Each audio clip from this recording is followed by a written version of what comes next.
nagsulat, pero maraming salamat po sa lahat po na nagpunta ngayon. Hindi nyo alam kung gaano nyo po kami napasaya. Itong mga nakaraang araw, hindi siya madali for us kasi medyo, ano ba yan?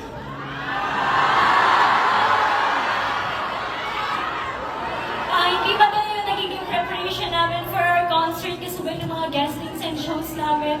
Pero grabe, parang nawala yung pagod namin tonight. Maraming salamat po.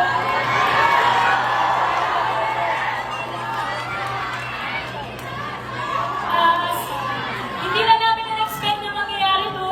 Kung ano meron tayo ngayon sa loob lang ng 3 taon. So, maraming salamat po. Mas naiiyak ako kasi nakikita ko yung mga boses natin sa araw.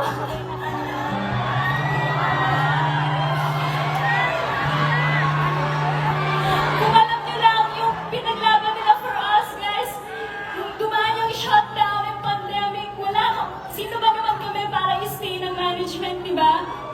Pero pinili nilang maniwala at magtiwala sa amin. So maraming salamat po. To investment, maraming salamat po.